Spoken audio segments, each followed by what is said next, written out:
Okay, so Duet Night Abyss surprised me hard. Killer narrative, insane bosses, and a soundtrack that has me obsessed. But just about everything else, tragically half-baked. The devs clearly poured their soul into this, but got rushed out the door. So in this video, I'll show love for what works, but also give a lot of tough love for what doesn't. Duet Night Abyss describes itself as a hybrid action, dual narrative fantasy RPG. The narrative is rich with believable characters mingled into a pretty gritty world and universe. When you're not lost in narrative, you're delving into the many gameplay scenarios and systems to grind your gear and loot to beef up your diverse roster. With the combat system that borrows heavily from Warframe's movement and gunplay systems, like wall hopping and air dashes, it attempts to add a bit of its own character action flair to differentiate itself. Whether or not that's successful is a bit more complicated question than it might seem, but we can say that for when we get there. For now, I want to start off by gushing over the parts I really like, such as its narrative. It's a story that definitely feels like it's punching well above its weight when we really get into it. We start off on an isolated island with a childhood friend. Our protagonist has lost much of their memory and is plagued by strange dreams, but there's still some history here rather than just doing a typical clean state. The bond our protagonist shares with their companion Berenica is well established and makes that apparent. After a series of tragic events, Berenica is hunted down and taken away by a mysterious faction, and we fall to our demise in a last-ditch sacrifice for them. Of course, we don't perish, and we wake up in a completely unfamiliar territory, and it's here that our overarching objective manifests, to find and reunite with Berenica. It's a simple premise, but the bond hits hard. There's a kinship here that makes it feel like these characters have relied upon one another their whole lives, as you watch them struggle to fight for survival and have each other's back. I was right there with the protagonist, ready to throw hands and find Berenica when all is said and done. But that objective quickly becomes not so straightforward. You don't just wake up anywhere in the world, you wake up in enemy territory, the lands of the people who took away your sister in all but name, the Hyperborean Empire. And thanks to the current social structure and systems, and you just so happen to be part of a horned race of individuals heavily discriminated against, saying that the cards are stacked against you is putting it lightly. And you're not exactly a walking powerhouse. We get a narrative that heavily relies on your protagonist needing to use cunning and brains to form connections and even work out factors like where to stay the cold for the night. And it's not always clean. You'll end up in situations where you have to blackmail for information, for example. The kind of underdog tale they have going here really sells the stakes when you meet other characters and the story evolves. You're not always winning, but the wins you get, no matter how small, feel all the more meaningful because of it. Seriously, I haven't met a character I don't like, and the game can really hit in the feels when it wants, especially since you're down in the gutter, seeing and feeling their struggle alongside them. I also want to note a spot that occurs further into the story at about the midpoint of the current patch. I'm not going to talk too much about it, and I won't have any footage so as to avoid spoilers, but it was during this section that I was completely hooked. Before I was vibing with the world building and setup, but this section takes you on a completely new feel that maintains that grit and even tighter storytelling. It's more on rails, but it's on rails in the same way Final Fantasy VII Remake's opening bombing mission was on rails, except the stakes are much higher here and the situation far dire. There's a level of narrative immersion thanks to having quite a bit of gameplay alongside how well it sets up that you're not the only moving chess piece in the world, and there's people who will stoop even lower to achieve their own ambitions, with you getting caught in the fallout. I'm mentioning this because if you felt like the first chapter could drag on a little in some sections, power through till you get to this spot. You'll know what I'm talking about when you get there. It feels like a whole new game. Surrounding that narrative are quite a few systems that do a good job in their attempt to get you more in tune with the world. An easy starter would be the ability to look up characters and terms used during the cutscene if you want to learn more about it. Even if a character half mentions some far-flung street in another country, you can dive into this menu at any time during a scene and there'll be a brief description for you. It's especially great if you need to slow down and get settled with some of the jargon. Very reminiscent of the same system in Final Fantasy XVI. I'm glad to start seeing it here in other titles. There's also dialogue choices that feel distinguished from one another rather than two ways to say one thing. Don't expect Witcher 3 level branching narratives, but the game does make an effort to change some scenes and dialogue to at least acknowledge the choices you make. Characters will even bring up those choices in future scenes. But the true highlight behind these dialogue choices is the impression system. It's a system that gives you a look into the kind of impressions you leave on those around you. Many dialogue choices will result in you leveling one of several stats, such as wisdom and empathy. The more choices you make that lean towards empathy, for example, the higher that stat becomes. This ties into another system involving dialogue. Sometimes you may run into people who might need some more convincing. You'll be prompted to roll dice, The higher your, say, wisdom stat is, the higher chance you have at passing a wisdom-based check. It's a very interesting system that plays into itself by having you delve deeper into the world and its people by engaging more with them, resulting in a natural feeling of you sharpening your silver tongue, or people simply becoming more comfortable around you as you help them. You can even open up new side quest events, etc. depending on this system. The stat check system is more prominent in side quests, but it's a very good way of making it a more engaging experience to delve into them rather than just straight dialogue and walking from one NPC to another. When everything clicks, there's a level of narrative immersion that has me locked in and feel like I'm part of the world and interacting with it, not merely its sole driver. But I'd be remiss to not mention the next big thing that really hits in this game, it's music. I'm going to keep this short and sweet since music analysis isn't exactly my forte, but I will say that there's very few soundtracks get me absolutely obsessed with them like this one does. There's been quite a bit of effort put into the music to make sure that it hits just as hard as the story. Character motifs, head-bopping boss themes, evocative mood setters. There's an understanding that the musical score plays a very important role in storytelling, and they spared no effort to make sure it's as memorable as they could be here.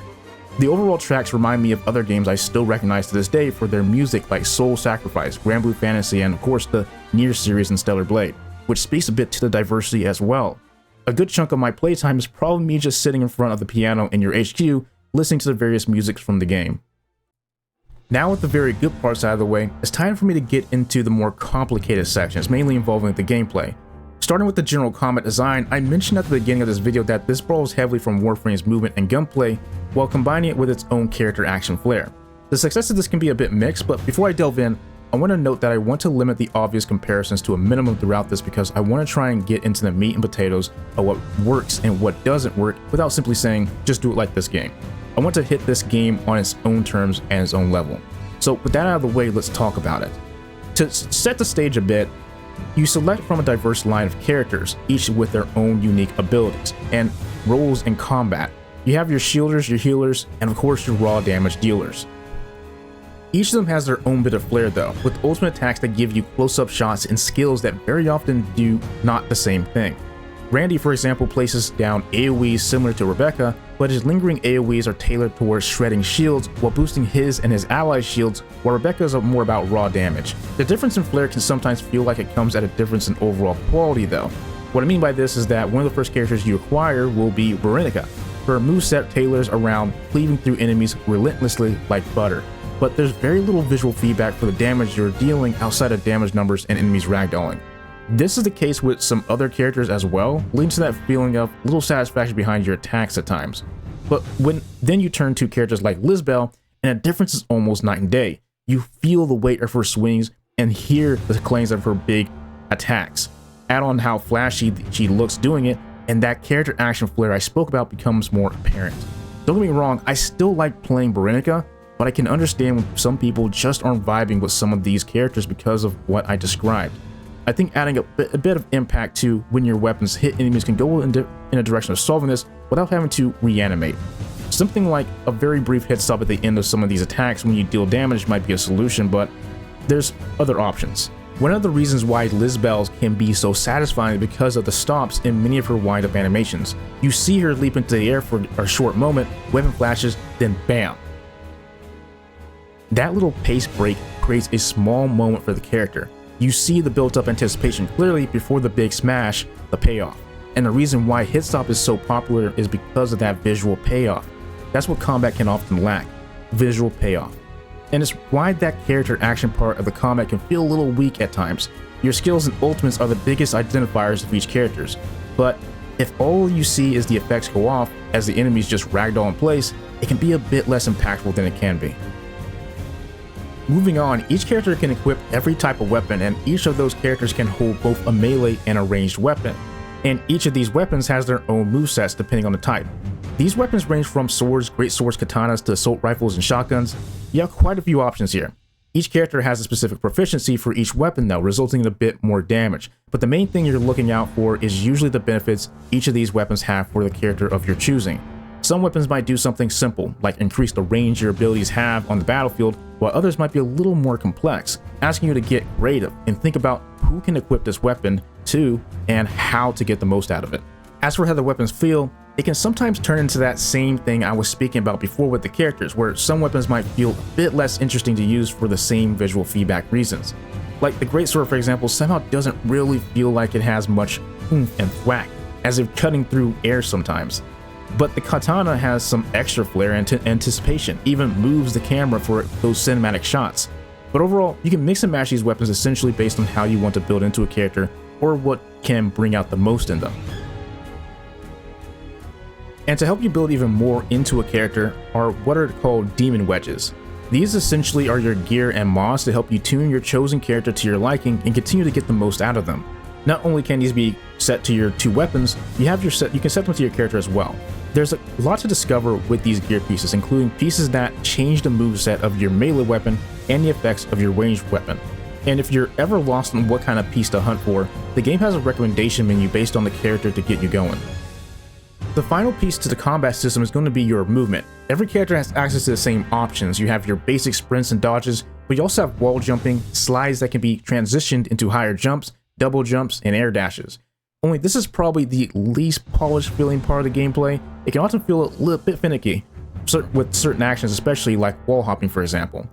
And there's also this near infinite air gliding when you pull out your ranged weapon. For some reason, so long as you're either reloading or shooting, you can just float to the other side of the map. It's one of those things that feels so gamey. It has that vibe of being an unfinished iteration. Maybe that's just me being a stickler, but I refuse to believe that's the intended design. It just looks silly. But when it's all working, it can often do a pretty good job of working with the rest of the character's options, which is when we start to get that idea of Warframe meets character action. When you slap everything together with the gearing system, we do end up with a satisfying design that feels like my character is evolving in both power and capability, and the difference between a new character and a built one can feel like a worthwhile transformation. Good combat needs good encounter design though. It wouldn't be fun to have all these options but only ever hit a training dummy. So that's where the various game modes come in. Much of what you'll be doing is taking on various commissions. These are objective-based modes you'll be delving into for resources and materials to unlock, forge, and upgrade characters, weapons, and demon wedge gear pieces. There's actually quite a bit of variety to them too. You have objectives like hunting down and capturing an enemy target, rescuing prisoners and breaking them out of enemy territory, straight-on enemy elimination missions. And during these, you can end up facing swarms of enemies and elite bad guys who have buffs for their fellow henchmen or affixes that make things trickier for you. There's definitely some cool variety here, and although the maps are currently limited in number, they're vast and you'll end up in various locations depending on the objective. They can often have that dungeon feel where you're given enough room to spread your legs with the combat and movement. My one gripe so far is that they feel a little too repetitive despite the variety, and that might be because of how easy and fast they currently are to complete. When you're brainlessly melting through enemies and completing the same objective over and over again for certain rewards in a couple of minutes, it's easy for me to get a bit bored. I think if there's anything I'd love to see in the future when it comes to these commissions, it's lengthier missions that ask me to engage more with better rewards for the effort and time. That way there's still room for fast runs, but also something meatier when you're down for it and have the time. But maybe that's just way later. I haven't exactly hit the highest level in the game yet, but even then, I think dozens of hours of grind before you get to the meatier gameplay is a bit too much if that's the case. There's some alternative modes that unlock a little later once you've reached a certain point in the story, such as the Mystic Maze, which is a roguelike with its own story and extra rewards where the random power-ups can let you do some crazy things with your characters. You also have the Immersive Theater. This seems to be the in-game mode where you test the limits of your characters against bosses and waves of enemies while racing the timer. These modes come with both weekly and seasonal rewards respectively. The true highlight for me is the various bosses though. These do a great job at asking you to take advantage of the various options you have in combat and movement, mainly in higher levels. I say higher levels because for some reason these bosses don't do much until you do the level 50 mark version of them. That's when you start getting things like phase transitions, bullet hell scenarios. You start being asked to lock in a little here. And like the commissions, there's some effort for variety here to make each fight feel different. Just describing the first two early bosses, Sybil isn't a movie-heavy boss, but will try to zone you and your party out with various AoE combinations and combos. As the battle goes on, she continues to shrink the area with a lingering AoE to give you less room to work with. Then there's the second boss that asks you to target its legs in order to knock over and soften it up for further damage. After a bit, he'll go into a frenzy mode where you utilize your various movement options to avoid getting clipped. There's variety and spectacle here, and I appreciate the attempt to try and turn these bosses into proper beats in your journey with mechanical death. It adds a bit of flavor to so you feel like these are boss fights, not just another enemy with a wider moveset. Individually, some of these elements are indeed lacking in both polish and fundamentals, but when I step back and look at the full picture, I actually do vibe with the overall combat and structure. There's a foundation here that has me sticking around for the potential, and I feel it just needs that polish and further time for investment to be truly great. Moving on to graphics and performance, I'm running on a 9070 XT with a 9800X 3D. It's not exactly cutting edge, but it's often been good enough for me to brute force some of the lack of optimization in various titles these days. At 4K max settings, I usually hang around 70 to 80 FPS in most places, higher in dungeons, although when I look in one direction in the main city hub, I can often drop to as low as 40.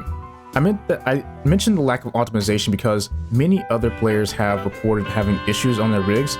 Game's also out on mobile, and that seems to be confirmed to not be where it should be for sure, with the devs announcing various updates upcoming the end of November. As for the graphics themselves, in most cases I'd say the presentation is good overall. The one gripe that takes away more than anything would be the low resolution textures even on extreme settings, but in various interiors we definitely get some eye candy with some worthwhile contrasting colors that satisfy the imagery. I also didn't run into too many bugs so far, but please don't take my word for it. I tend to be pretty lucky when it comes to these things, as plenty of players reported quite a few bugs and issues on their end. Make sure to look into it so you know what you're getting into. Fortunately, the devs have been quick to take a look and feedback, and have been having frequent updates and fixes daily. Oh, and before I forget, you have quite a few options to customize the attire of the available characters. The options to choose from are currently pretty limited, but this will expand with time. Overall, I really do like Duet Night Abyss. There's good gameplay and systems, and combined with a story that punches hard, the highs keep me pulled in, even if those rough edges trip me up at times. But given some time, I can easily see this becoming not just a passionate game with some jank, but a phenomenal and memorable gameplay experience.